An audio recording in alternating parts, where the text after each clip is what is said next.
Rosie Ravel, having been promoted to the CIO of Kelly at a global. So congratulations, Rosie. Thanks, John. Thank you. Very good. We like to see the women move into the ranks there. That's a good thing.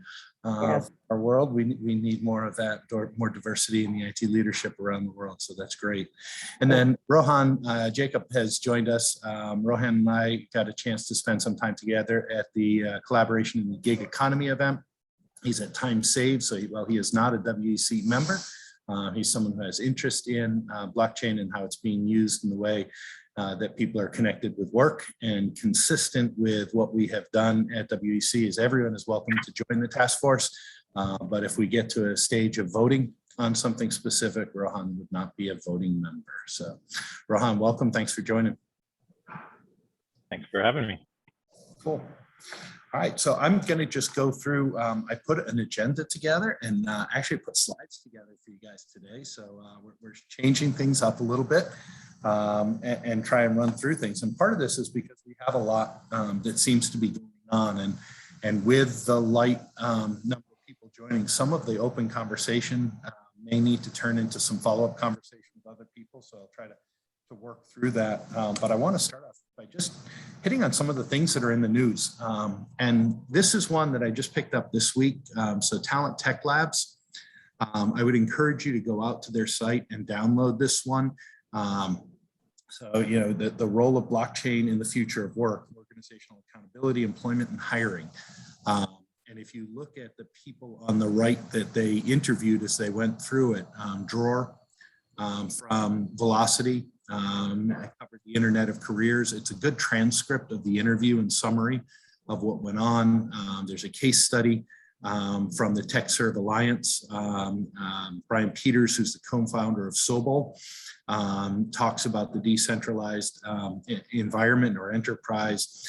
And then there's a good piece from John Paller, who's the founder of Opolis. And Opolis has some pretty good white papers that have been built out about the decentralized organization and more conversation about Web 3.0.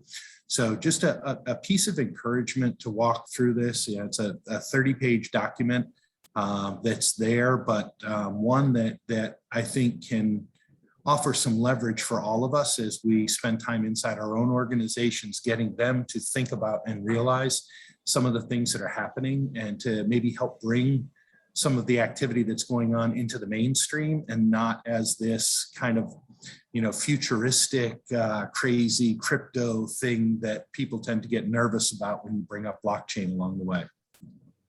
So piece of encouragement there. Another one that I would just share, I think in our last call I referenced T3, which is a group that's sponsored by the US Chamber of Commerce, although their charter is global in nature of what's there. What I'm finding is many of the members at Velocity are also members in T3 right now. So I have joined, they've got a series of different work streams that are there. I personally have joined the Jobs and Workforce Data Network.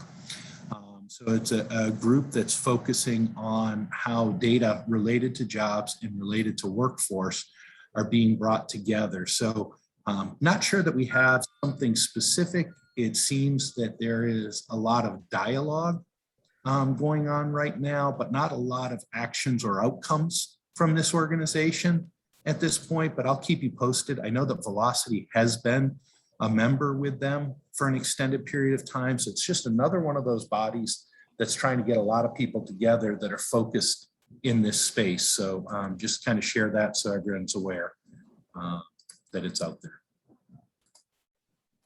The next one I would offer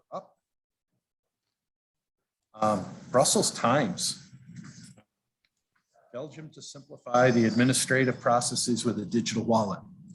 So that the country of Belgium has declared that they are going to be issuing a digital wallet. This gets back to, you know, if you recall, it was maybe at the end of first quarter of this year that we brought in members from the Belgian Federation who were looking to create a standard worker ID.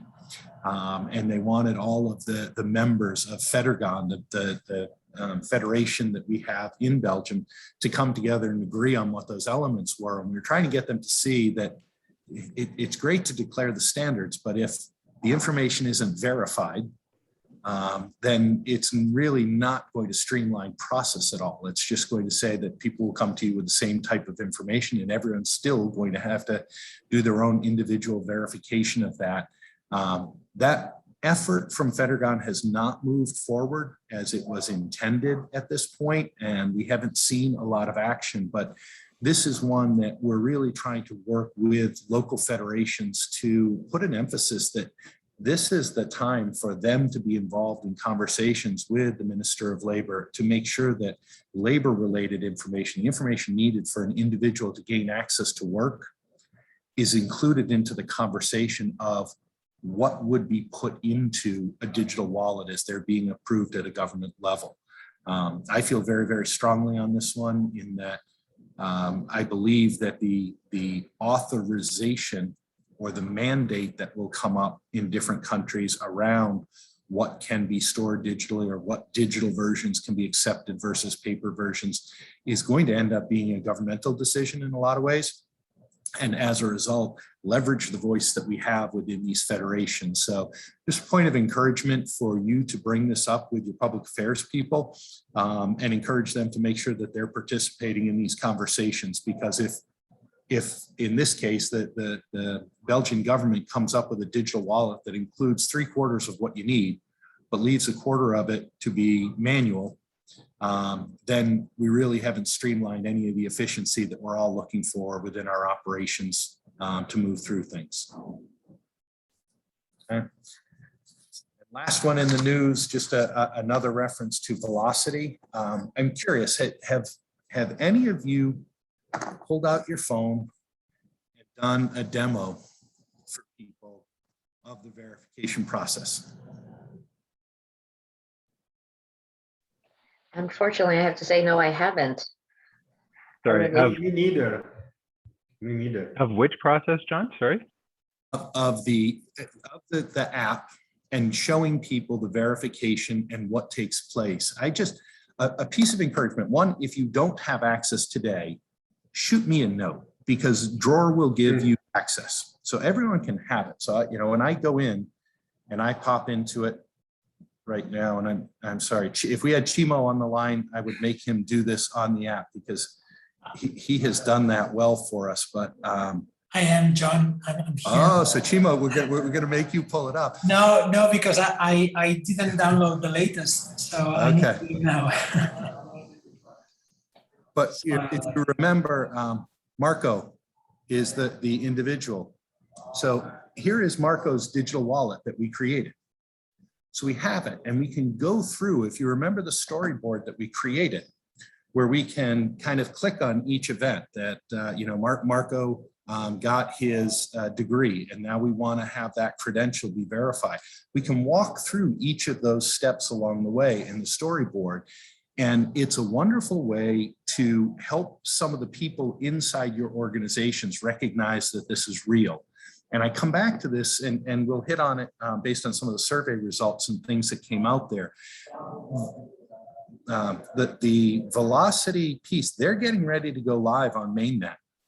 So this is going to move from a test environment to a live production environment for a lot of the organizations who have set up nodes and are working through things. So it's moving from this conceptual environment and a cool thing to something that is actually going to impact the way people connect with work. And the more that we can get people to show it, I join every 2 weeks, the Velocity Experience Center comes together. So that's where you have people from all of the different members who are coming in. They're talking about the different storyboards that are there and what's going on, how they're being used. You see on the left-hand side of this screen, this is one that has been built out specifically with the Healthcare Association, HCA, to really dive into the life a whole lot deeper and make sure that they're working through things, and they're continuing to push on that. So at one point we had talked about,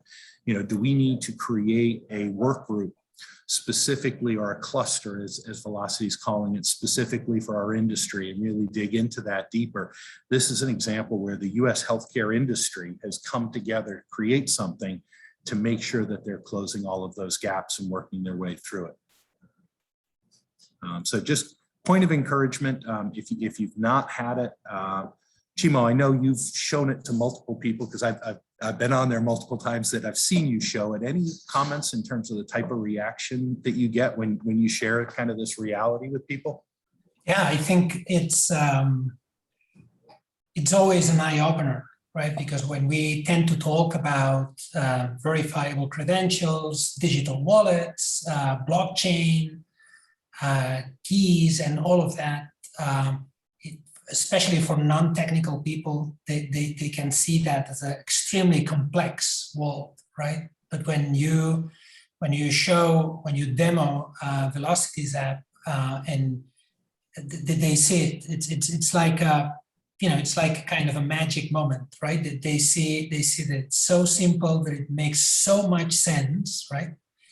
And that it ticks all the boxes of data privacy, self-sovereignty of data.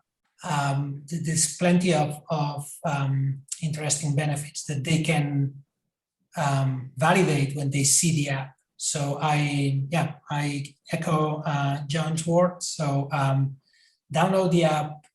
It's super intuitive. So you don't need any manual or any user instructions, right? To know how to use it. You will not break anything. So just click on anywhere and show it, because I think it's and sorry, my answer is being too long, but even HR vendors that are claiming that they are advanced in this topic, right?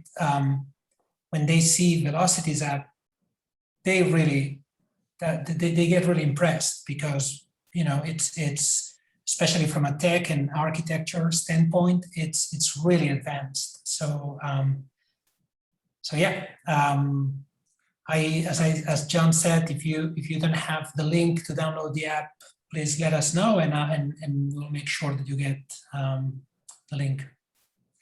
And if you have apprehension, so even like as we did for the WEC's global conference, we used a recording instead of doing it live, because you just never know what's going to happen when you're on stage and going through things. And if the same thing, if you don't want to share it live because you're uncomfortable with certain aspects, go out to what's on the right-hand side of this screen is the Velocity YouTube channel.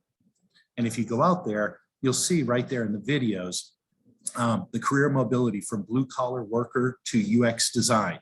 That's Michelle Harris. That's one of the personas that we created.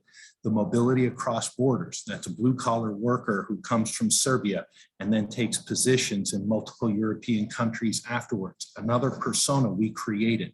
So you'll see members of our industry participating. You'll see background screening companies. You'll see credential engine built into this that helps to normalize some of the things. So familiarize yourself with those videos, and then also just recognize, the peers that you're with. You see Rosie, an interview with Rosie is on there. If you scroll through, I know there's an interview with me in there somewhere, but Sisip, who's been very active, is in there and working through it. Korn Ferry is tied into it. So again, as we're thinking about our organizations and getting comfortable with the fact that, you aren't on some island doing some crazy futuristic thing for the organization, but that you are helping them kind of operate into what is becoming a mainstream area.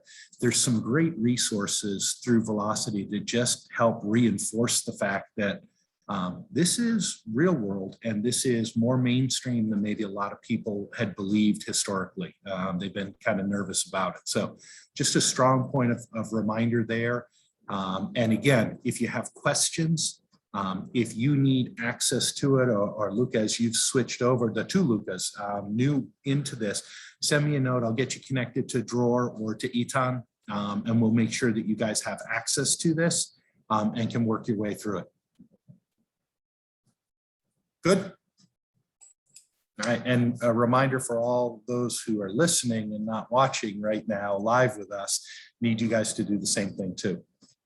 All right, so we did a survey. Thank you all for responding and working through with this. Coming off the last call, there was a question for me is, okay, we've made some momentum. Kind of the general feeling that I was hearing was, hey, we got to do some things inside our own operation before we can go a lot further. And so we wanted to just get a sense. There was also a conversation, I think Michael Whitmer at Recruit kind of pushed the idea that, hey, we need to do a video, kind of like what Niamo had done, that is a little bit more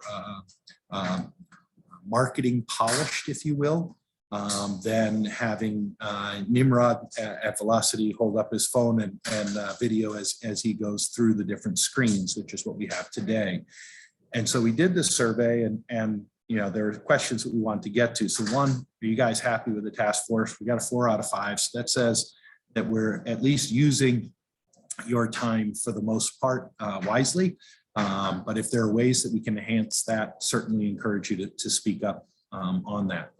Question that I had to put out is, if we're going to do some things more with Velocity, we need to recognize that this is a group of people coming together as an industry. It is not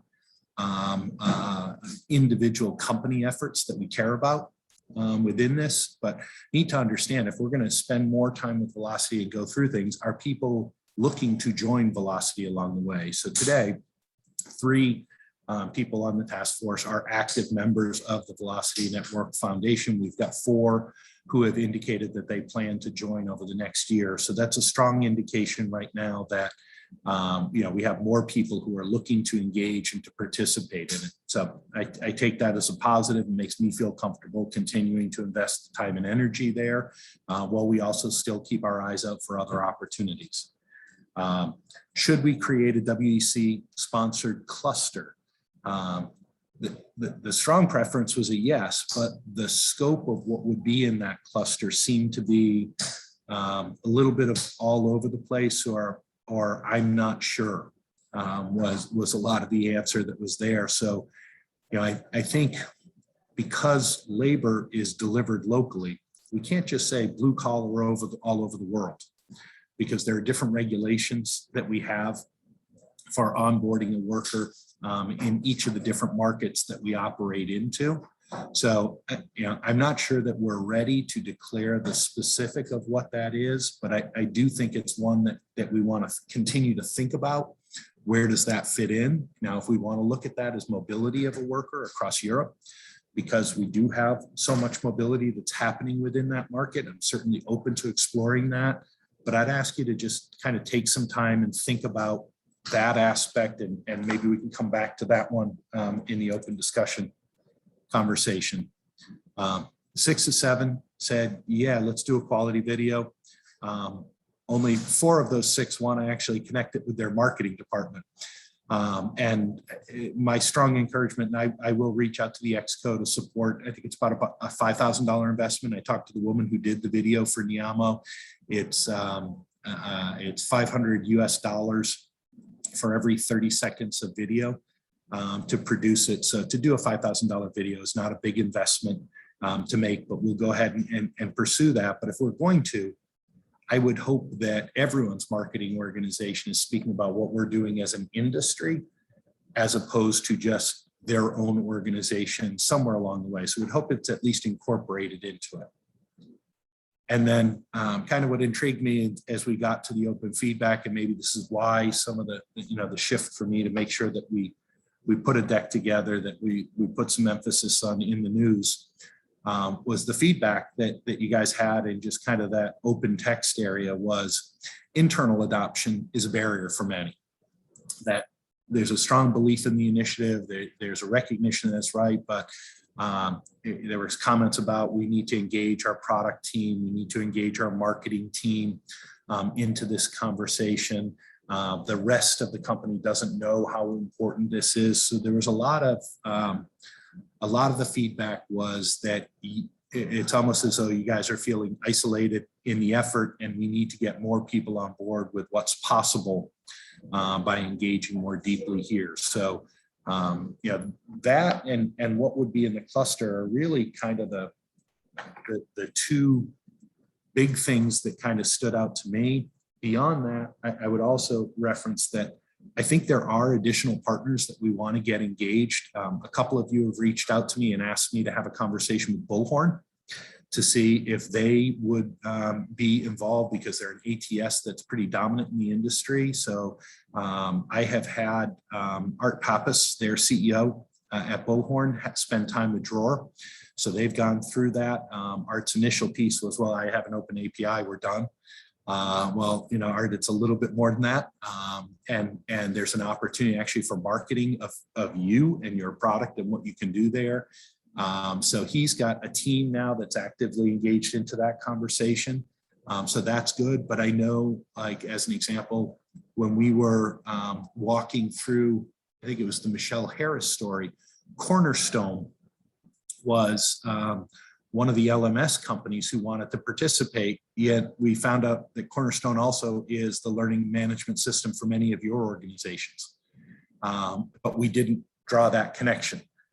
So if there are other partners that you feel in your ecosystems collectively that are important to the industry that would help streamline things, I am happy to engage them into conversations and work to get them involved.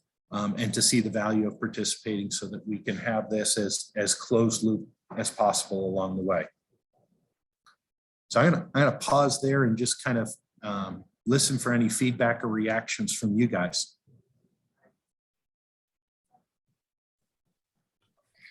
John, Hi, I really, Okay, Rosie, ladies first. No, ladies first. okay. I was just gonna mention that I really appreciate John, you engaging with Art. We had also tried to explore that with Bullhorn. It makes a lot of sense for them to be engaged. It makes our world of integration of these two organizations a lot easier in our own individual ecosystem. So that's great news. I'd like if there are any updates associated with that initiative that you're aware of, certainly if you can share that even off cycle, that would be great. Very excited. That would help accelerate what we're trying to do at Kelly. So any information that can be shared would be awesome. Thank you. Cool. Luca? Yes, just to say that for us in GA Group, blockchain is one of the key aspects for the 2022. So as I wrote down the chat, we are seriously interested in understanding how to join Velocity at the soonest. So I missed the last 3-4 episodes, so I'm not up to date about who is active, who's not. But Luca Lassino, which is here with us, will connect to both you, John, and Ro in order to understand how we can accelerate this engagement. Luca Olasino is one of the global innovation manager that I have in my new team, and his responsibilities around R&D, startups, and ecosystem. So he's the best person to try to enter this initiative, definitely. Excellent. Okay. Yeah, for reference point, Ronstadt through Chimo, Kelly through Rosie, and RGF or Recruit.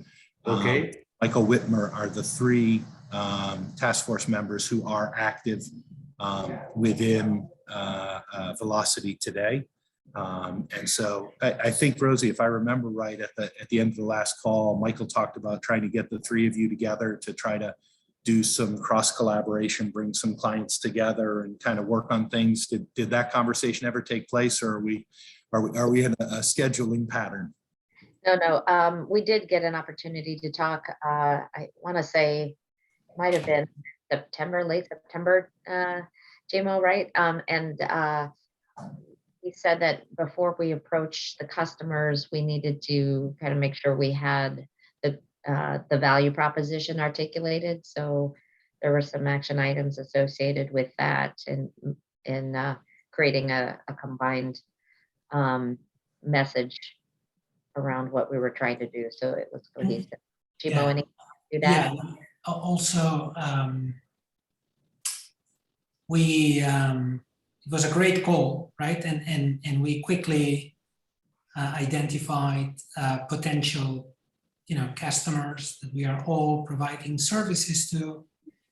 But then we had that sort of legal thoughts on top. Say, oh, whoa, hold on, wait. Before we continue, right? Do we need to check with our legal compliance, how much of this we can share with each other, right? Or whether we should look at WEC to be the body to channel these conversations with specific companies, right? So, but yeah, I think it's exciting, and obviously if we would go to any of our shared customers, some of these early adopters that like innovation and want to be ahead of the curve, and if we would go there with a strong value proposition, yeah, that would be an amazing use case.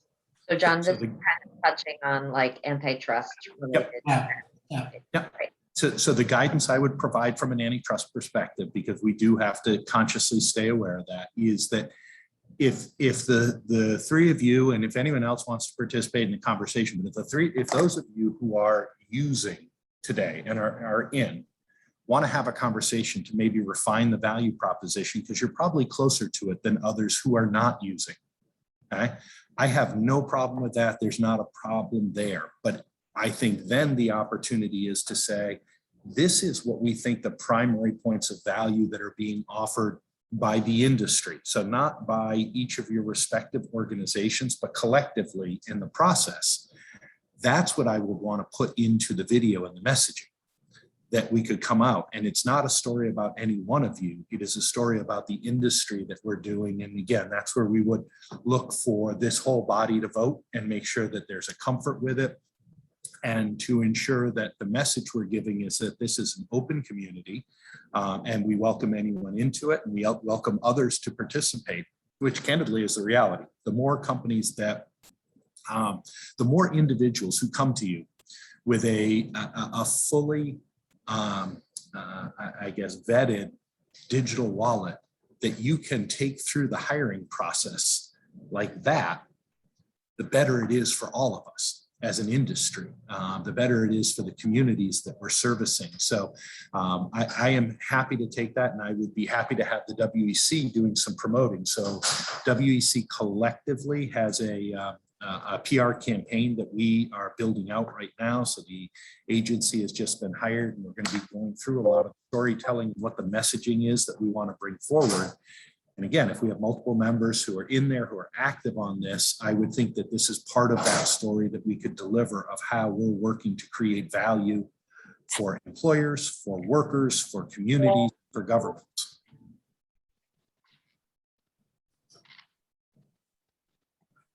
Yeah.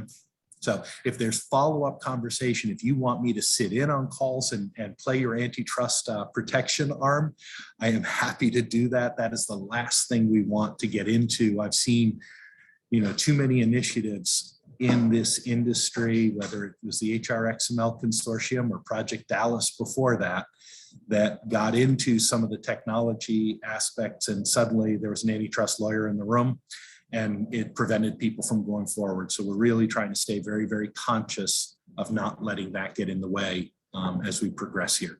How you each choose to compete, that's up to you and your organizations, but what we do as an industry to make things better is what I'm focused on. So does it make sense to have, whether it be a subset of the group that are engaged as far as staffing companies, talk about how we can move that forward? I think it would be great for any who are actively involved with Velocity and have seen how it's working inside your organization to come together and think about what that value proposition is to the market. Again, don't focus on the value proposition exclusively to your own company, but if you say to a staffing company, you get efficiency in the hiring process. There's nothing in an antitrust way that's wrong with that. If you can redeploy people more effectively, there is nothing wrong with that. Everyone gets that. But if you make it about what your company is going to get, that's where we get into some trouble. Or if the group of you say, hey, we're going to do it exclusively, that's where we can get into trouble, and we don't want to go down that pathway. But I would encourage you guys as a subgroup to come together, to have conversation.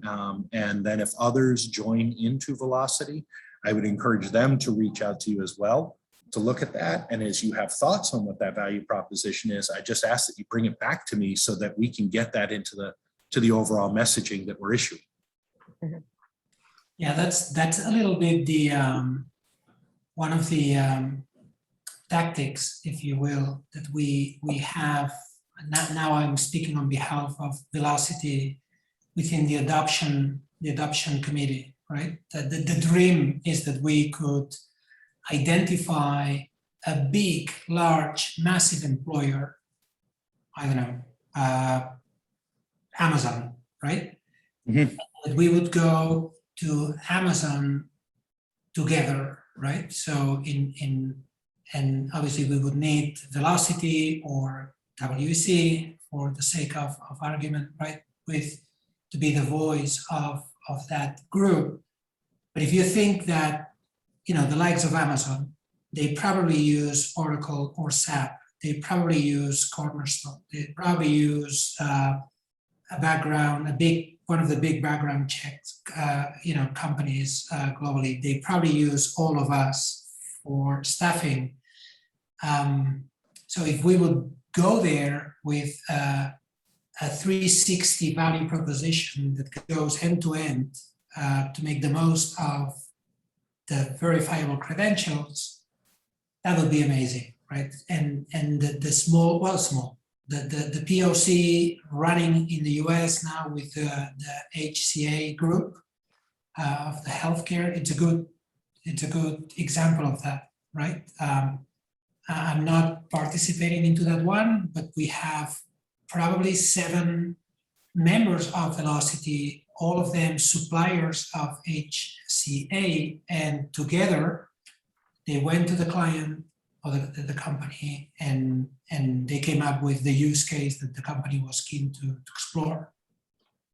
So I think obviously we cannot do that company by company by company because that will take forever, but to get some traction, also to get some momentum, to have some real cases and business cases to show and demonstrate what's possible with that. I think it's something that we should continue exploring. And there are 2 venues that could be explored through. Again, WC is happy to look at it from the staffing industry perspective, and I will take that on.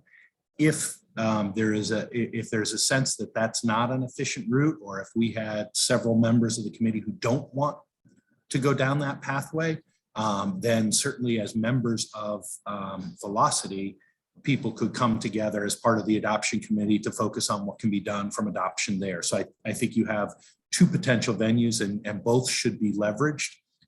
Just recognizing where you are with things. And Shimo chairs the adoption committee at Velocity. So that's part of your charter there. And I chair this committee, and it's part of my charter here. So between us both, I think we can make sure that we don't cross any inappropriate lines. Absolutely. Cool. Right. So the other thing I just wanted to make sure you guys were aware of as we go through things, my sense is that all of the activity of the WEC is not necessarily communicated throughout our respective organizations, and there are some things that are going on. So there's an executive regulatory outlook that's just been produced, and we'll send this deck out with the recording as we go so you can have it. But this breaks down what's going on in terms of labor law in each of the different countries that WEC has a member organization in. And those types of things will impact how your systems are run and what's going on in that end. If we think about it, most recently, Mexico has had pretty significant change in their regulatory framework. I would guess some of that flowed downstream to you. If you guys want to have access to that information, I encourage you to reach out to your corporate representative who is there, because they have that information. Or there's a summary, this monthly digest. Denis Pinnell, the executive director or the managing director of the WEC, sends out on the first of every month a digest of all of the main things that are going on. If you're not on that distribution list and you'd like to be added, either reach out to your corporate representative or reach out to me. I'm happy to have you included into that. And then finally, the other one that I wanted to add in is there is this piece on platform work. So the WEC came up with a position paper on platform work that was published almost a year ago at this point. And we now have the IOE, so the International Employers Organization, who is looking to do some research and a study collectively with WEC to really look at what are the policy implications of what should be done in this area. So they're gathering research. So if one, you and your business is doing something in the platform sector, or you're looking to see how the platform segment will change your business, want to be involved in that, know that this is going on. If you have research that you've completed in this area that you'd like to have included, one of my continuous concerns is that often when I hear about any regulatory activity as it relates to platform work, often it's all clustered into the Uber, Lyft, Deliveroo world, driver world, and that is often a category where workers are being taken advantage of and regulation is needed. But we've seen far too often regulation deployed that then inhibits access to the knowledge worker who prefers to be an independent worker and operating on platforms. So, if I know it's John Younger and the University of Toronto just completed some great research into that area. So we're going to be sharing that with them.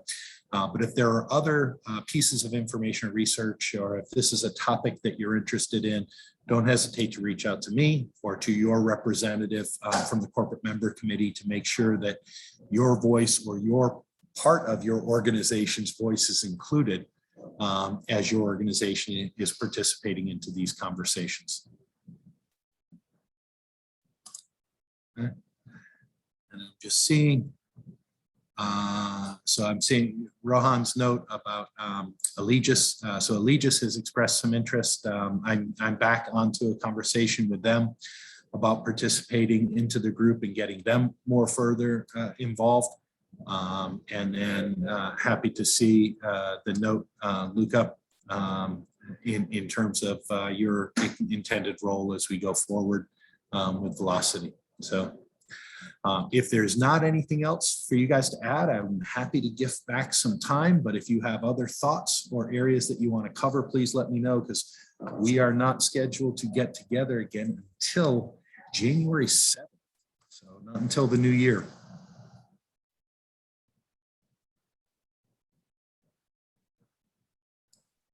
No, thank you for the update.